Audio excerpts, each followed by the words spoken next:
I don't do anything wrong in her eyes.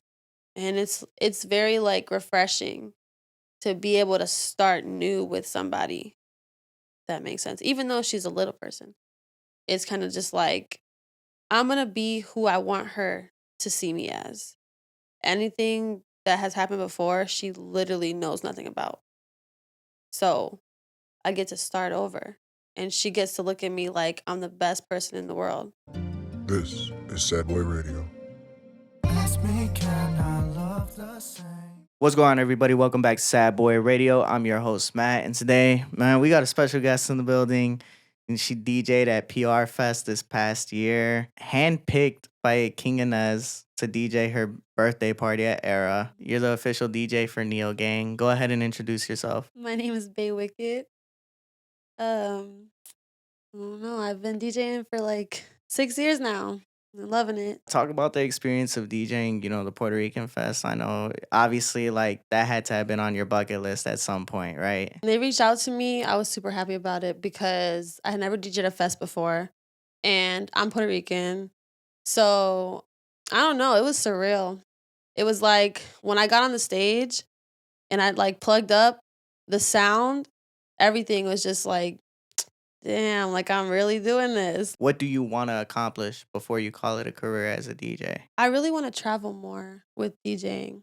Like I want to be like somebody that people fly in because, they want to experience me, like Sean Mack. What do you feel like you need to get to that point? I feel like I probably have to put in more like groundwork, meaning like more handshakes, more introductions and stuff like that, like meeting more people outside of just my comfort zone, like going to different places that I wouldn't normally go to because it's just really about who you know. What do you feel like's holding you back from doing that right now? I get really nervous when I'm like not in my element because I would consider myself like a open format hip hop and Spanish strong type of DJ. Like I don't know if that makes like that's what I feel comfortable in. So once I start getting into like bookings where they want me to play house or like bookings where they want me to really like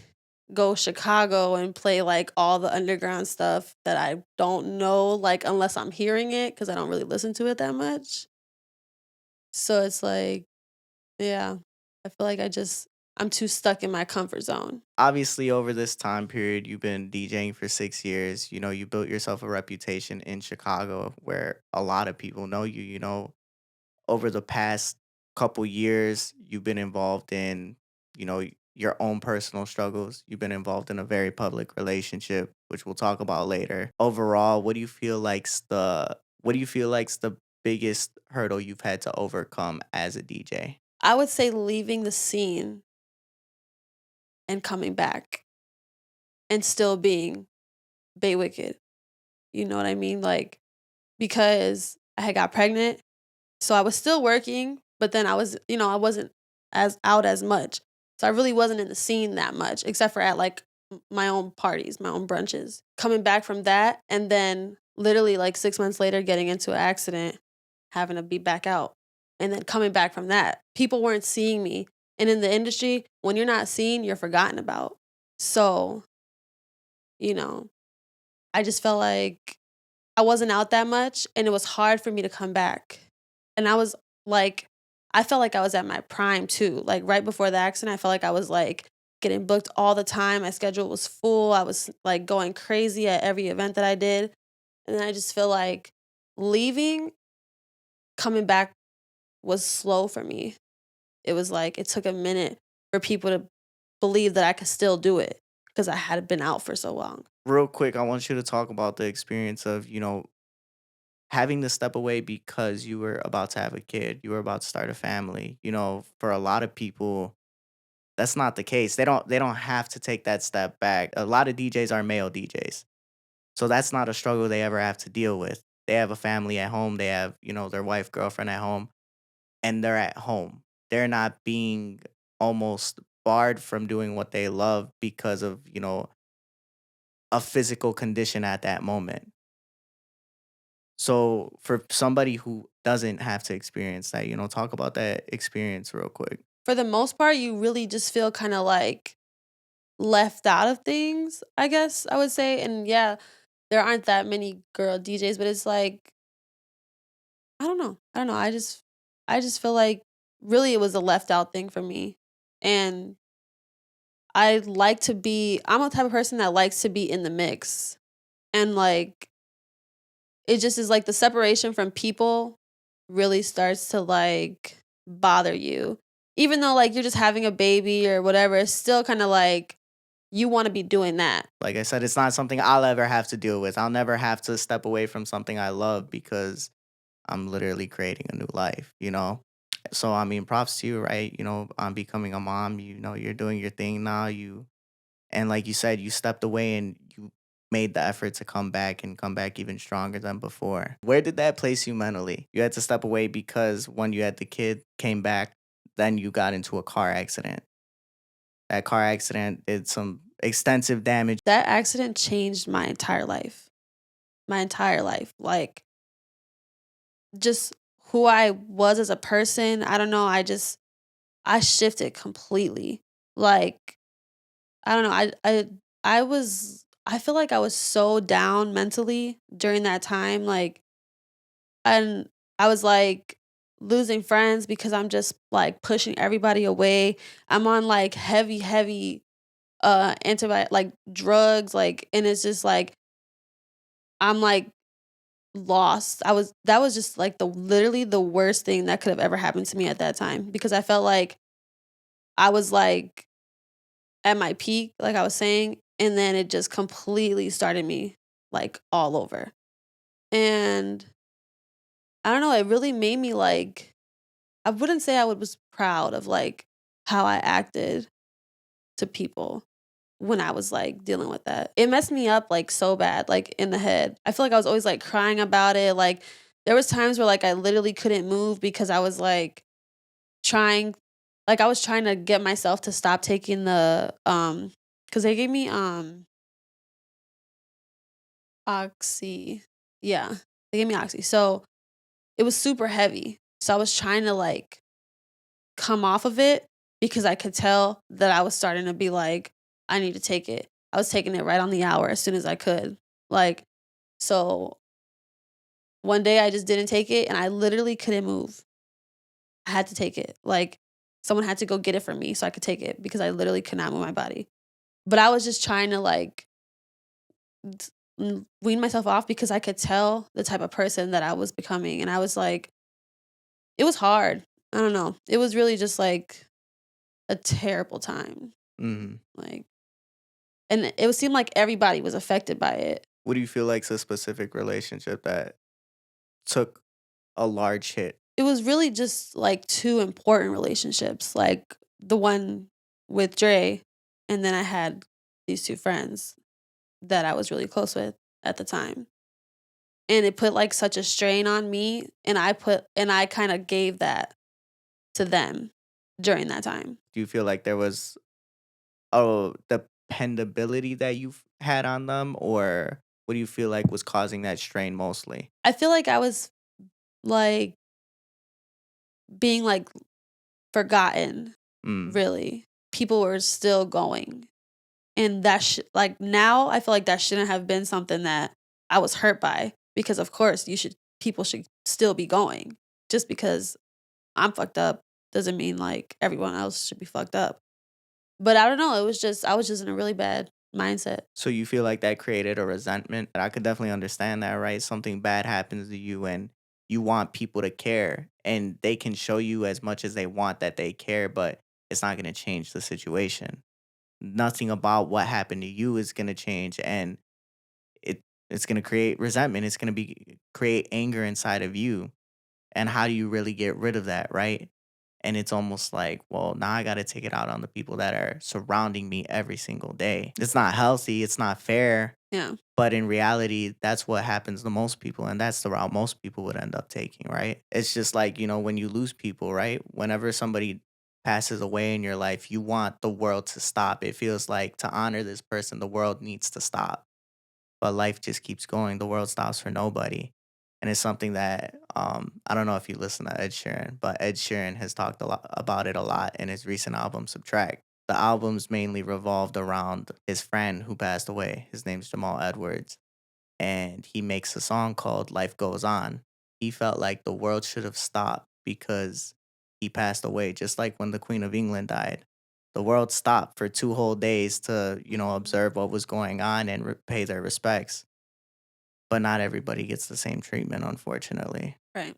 So, being a year and a half removed from the car accident, where do you feel like you are mentally now? I'm at my best headspace now, like in this day. Why is that? I'm more comfortable with myself as a person and like knowing what I want and don't want out of people in life. So it's easier. I don't have to overthink. And I'm like an overthinker. I have an overthinking problem. You talk about on Instagram that you don't really need to be DJing if you really didn't want to. You do it because you love it, Right. right?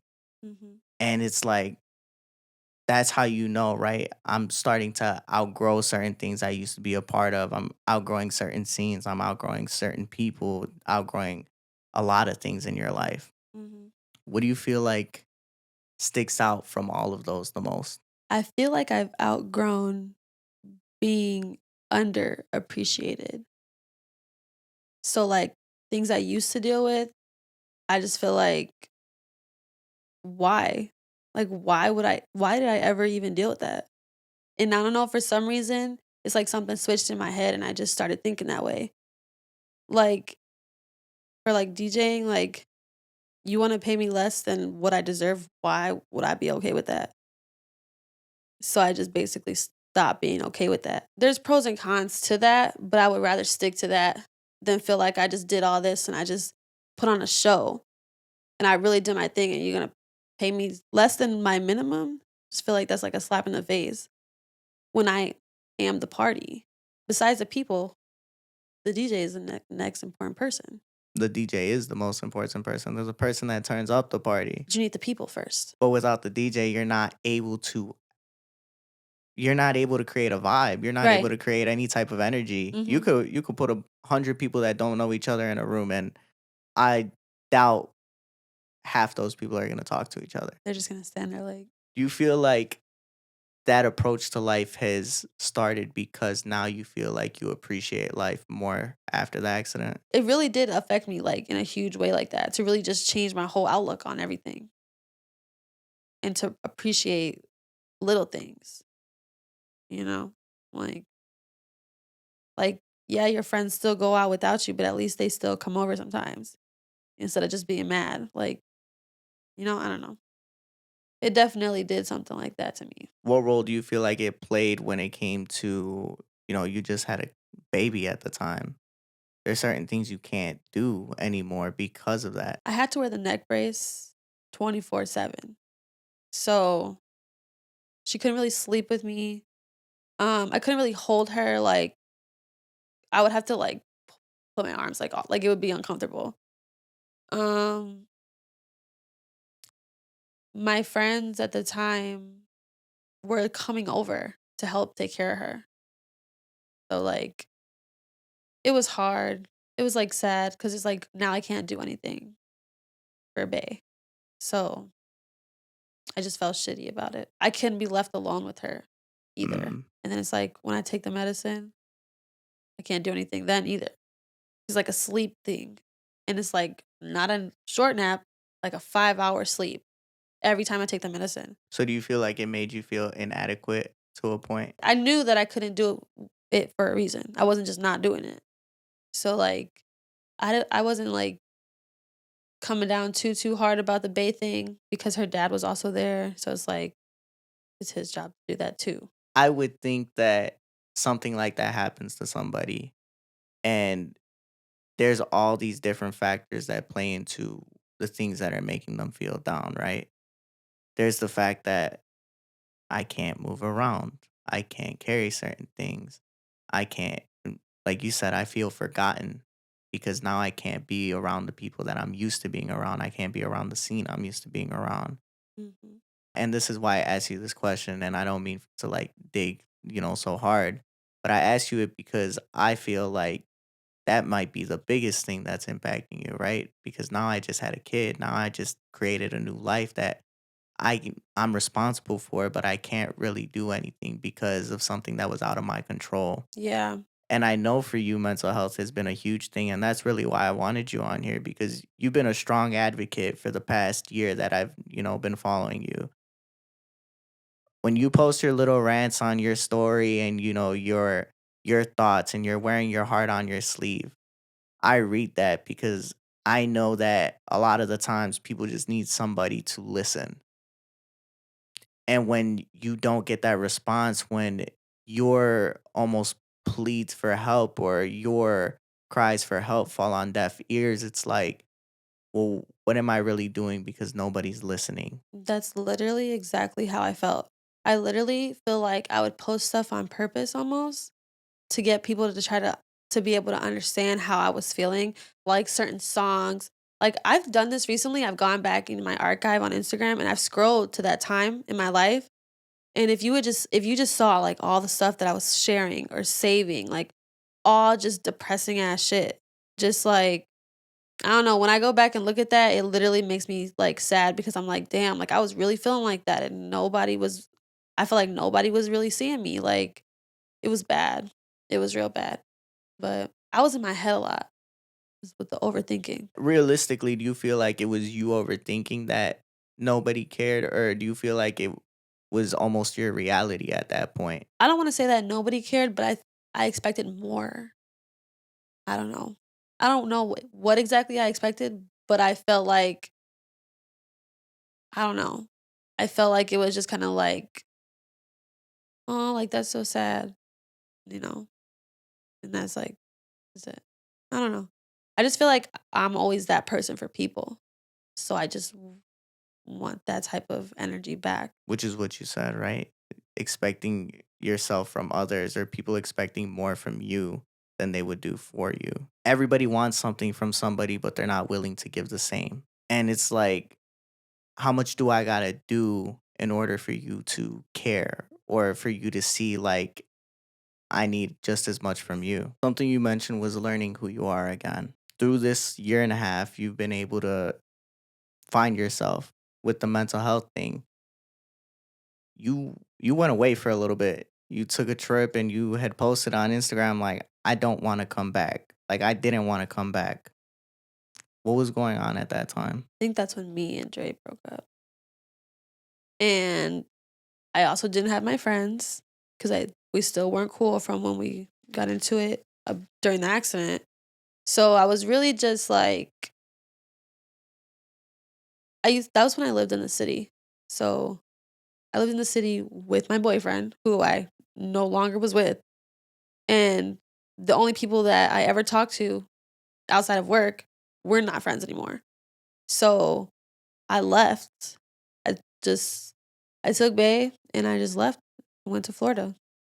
And I just felt like for a while I was like I didn't know if I was going to come back because I just felt like what was I coming back to? Like for what? Like I don't know. Nothing was good during that time. So I was kind of like a running away from your problems type of thing. Have you always been the type of person to run away from your problems?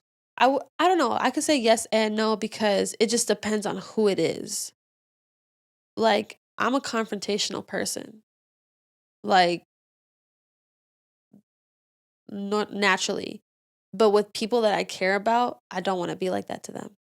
So I run away from having to like put myself in a position to lose friends. Where do you feel like that came from that you want to run away from your friends? Because you said you're naturally a confrontational person, but you think that with the people you care about, like, I'm gonna, figure this shit out. When I find people that I can connect with, like really connect with, people who know me, like people I could like bare my soul to type of people in my life, I don't like losing those people because there's only so many of them.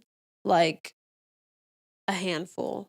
I try not to be into it with my friends. I'm always very like understanding of both sides and like apologetic. You feel like that's a bad thing? It could be a bad thing because now I'm like holding back like how I really feel about certain things, and it could build up, and I don't ever want to have animosity towards my friends because of something that they don't even know they're doing wrong. But they don't know they're doing it wrong because I don't want to make them mad by telling them like, what the fuck are you doing? Like that's how I would talk like somebody that did something. I'd be like, yo, like what the fuck? But like I don't want to be like that to my people because like I don't want to get into it with them. And I have like a fear of like losing people that's real. I've never lost anybody for real. I think in general, it's hard for a lot of people to communicate in a healthy manner because you can communicate certain things in certain ways and people still take it the wrong way. And in reality, then it makes you start to question, am I doing something wrong? Am I the problem? Right? Because you can say it in the most polite way, like you said, when something goes wrong and it might not even be your fault, you're still apologetic because you just want to fix the issue. But a lot of the times people aren't aren't reciprocative of that. They just want to be mad. They just want to be mad at something. It doesn't matter whether you were right, wrong, who cares? They just want to be mad. It's like one of those cases where it's like when you keep trying and it almost seems like, damn, am I begging you to understand me? Like, mm, mm, can't do that. Do you feel like that's where you ended up after your accident? Definitely felt like people weren't getting it. And I was annoyed with people not with feeling like people weren't getting it. So then do you feel like you running away was kind of like that last call, like, I need you guys to get it right now? I could say that, but I didn't decide to come back because of other people. I just felt like I had to. After I came back, I was like mending things with people. So it was kind of like a needed break from like my life, What was the first thing you felt like needed to be fixed? probably friendships, because it really affected me not having the people that I needed when I needed them. So that's probably the first thing that I was thinking like I can't like keep doing like it's just weird. It's just like and I'm not the type to like click up with people easily. Like I can get along with everybody, but that's just kind of like a work thing. Like people that really know me and like can really understand my thoughts, those are hard people to find. So that was kind of like what I wanted to fix first. So then let's talk about it, right? So the lyric I pulled was single again. Your first time being single in 7 years. You said 7 years, 10 years. So I was 17, so Oh, almost 10, 9 years. so your first time being single in 9 years. Hmm. Big Sean says I'm single again. Blaming you is just so easy, but maybe the problem's me. I'm single again. Guess that's just the way it's gonna be. Maybe I should spend this time on me. Hmm. So after you've been learning yourself this whole time, who is Angela at the core? I'm just a person who just wants like better in all aspects of my life. Like the things that I didn't really care about before or like I didn't think too much about because I'm always depending on other people. Now I'm kind of like trying to like figure stuff out by myself. And it's like, I don't know. I just feel like I'm a mom and I don't know. It's crazy because most of my life is that now. So what sets Angela apart from Bae Wicked? I feel like Bae Wicked is very much aware of herself, knows who she is, knows that she's like not gonna take less than what she deserves, knows that like I'm who I am. Like it'd be like I'm very, very just confident in myself as Bae Wicked. I could say as Angela, I'm just very like my anxiety takes over when I'm not in mode. And it's weird thinking of myself in two different perspectives like that. Because I just seem like it should just be like, well, don't you just control that? Just be who you want to be at all times. But I just feel like when I'm at work and I'm Bae Wicked, I can't show what's wrong with me. I can't I gotta be the party. And I can't be sad and playing sad music in the club. All of that, everything is put on hold when I'm at work. I'm engaging with people, like making people like me and stuff like that. But when I'm not in that mode, I'm more so in my thoughts, in my head, in my head all the time, second guessing stuff. And I feel like I struggle to be like, um, like what everyone thinks I should be. Everyone thinks I feel like I'm not gonna say everyone, but I feel like a lot of people think really highly of me, and I don't think the same about myself. I think it's hard to. It's hard to be who you are in other people's eyes and you never see it that way. Even for me, you know, we've been doing this for 2 years and there's that balance you have to find between being humble and knowing what level you're at. And it's a hard balance to find because there's a very, very, very thin line that you cross and now you're an asshole to everybody. Now everybody thinks that you're too full of yourself. But in reality, I've just put in that work and I truly understand. It's like King Inez, right? King Inez knows who the fuck King Inez is. Right, the king. And that's why she's King Inez. Like people love her and Mhm. she doesn't care what you think of her. Right. And that's how a lot of DJs are. You need to have that self-confidence, but then there's that level where it's like there's always going to be somebody who thinks negatively of you. Mhm.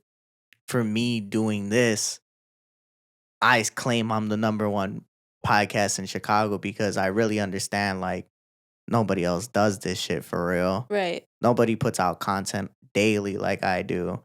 And even at that point, I think about this every day. I'm not gonna lie, not to be like an asshole or sound like an asshole, but I think about it every day. I really do what I do with one other person. Mhm. I edit everything, I do everything, and I'm making an impact that extends further than just a normal conversation. Right. Mhm. I'm trying to have people sit down and think damn, maybe that's why I do this too. Maybe Mhm. I got this issue, like that anxiety shit I was telling you about, Yeah. right? The clip really talks about there's people out there that plan their whole conversations. I didn't know that they fucking do that. Mhm.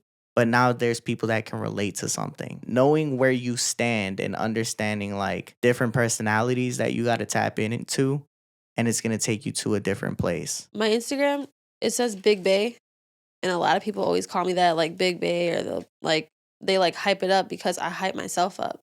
Like I want people to look at me like I'm the shit. So it's I know that I'm a good DJ, and my personality matches that. So without being too full of myself, I say things like I have a minimum. Like this is what I feel like I'm worth. I'm not gonna go down for you. And some people will be like, who does she think she is? You have a minimum? No, yeah. Because it has to make sense for me. Especially if I'm doing my job and I'm doing it well. Nobody believes in you unless you believe in yourself and you set the bar for yourself. So knowing what that minimum is, what it's going to cost them, either you agree to it or not. I'm good on this side, right? Right. And I feel like lately I've been losing bookings to standing on what I'm not going to come off myself for you. And I feel like standing on that, it's been affecting my work because people want you to like just be willing to fold for them. But you're not going to fold for me. You're not going to take less money so that I can make more money. Especially if a party is bussing, and I say this all the time, You want to pay me less if it's slow, and I'm supposed to just take that. But if it's popping, like, You don't want to give me more. I'm not getting more. So I might as well stick to what I'm going to stick to. And this is what you have to pay me. But let's take it back. So Dre was a big part of, you being a DJ. You guys basically merged brands. You created a family. How much of Bae Wicked did Dre help you discover? I don't want to say 100%, but discovered Bae Wicked and like really like branded out Bae Wicked, probably like 80%.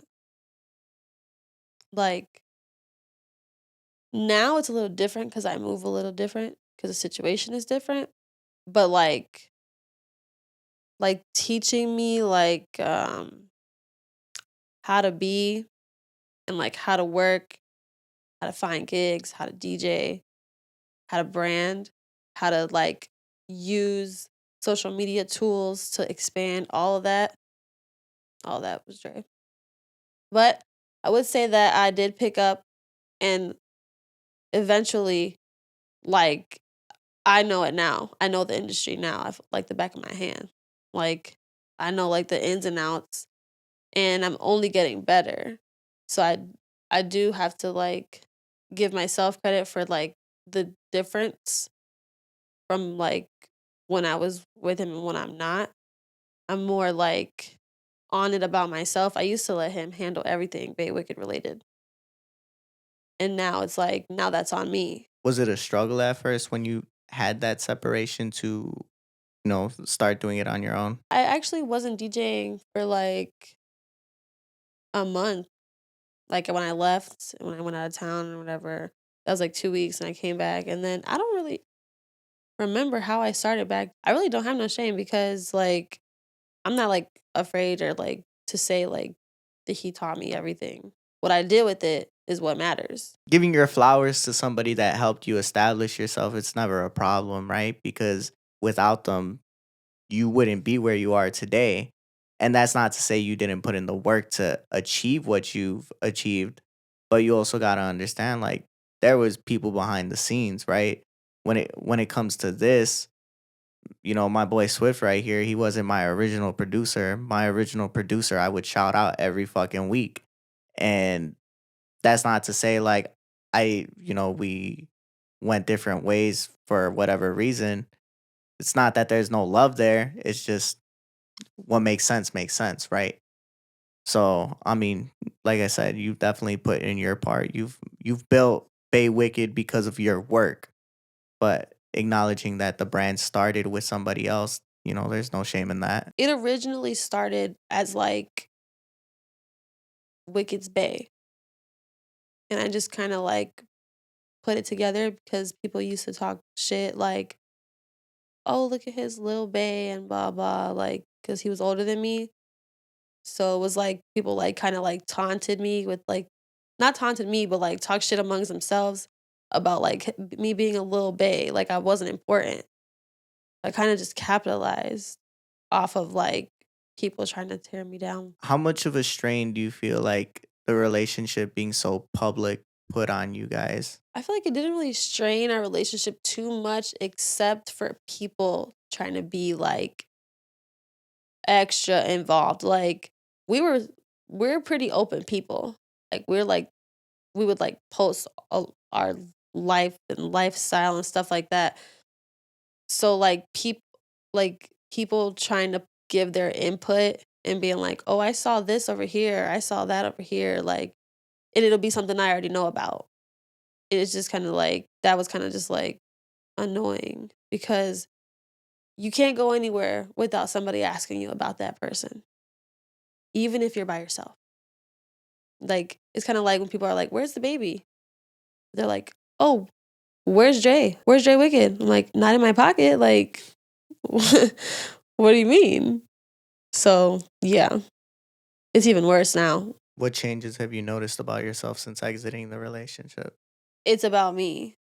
It's not about how you feel, or like, it's not about how anybody feels. Not that I'm going to be like rude and like not care about anybody, but I'm gonna care about myself more than I'm gonna care about you. And that's been my biggest thing since being single is really being about me. And people kind of like call that selfish, but I just feel like if not me, then who? Like if I'm not about me, who's gonna be about me? Like I just feel like it starts here first. Like it starts with me first. And if I'm sure about myself, then other people will follow suit. Now your life really is about being a mom, making sure that Bae's okay and, taking care of her. How do you feel like she's helped pull you out of that, mental slump that you were in earlier in the year? I don't do anything wrong in her eyes. And it's very like refreshing to be able to start new with somebody. If that makes sense. Even though she's a little person. It's kind of just like I'm going to be who I want her to see me as. Anything that has happened before, she literally knows nothing about. So, I get to start over and she gets to look at me like I'm the best person in the world. And I just feel like that really is like how what she helped me with. Like it's okay to do different shit. I used to be very stuck on like a routine and really big on like I'm not going to be single because I'm not going to start over. I used to be super big on that like even if I don't like something, I'm just going to deal with it because it's better than nothing and I'm not there anymore. And I feel like it's better that way because I shouldn't feel like it's better than nothing. I should be okay with nothing. I should be okay with like myself and like being like up who I am, if that makes sense. But yeah, Bay definitely helped me like remember that starting over and like doing things different is okay. I appreciate you coming through.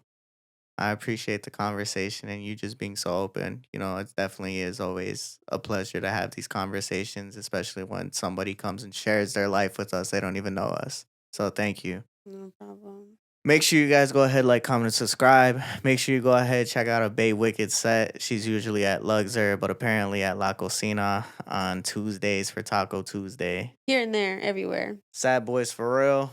Peace out. This is Sad Boy Radio.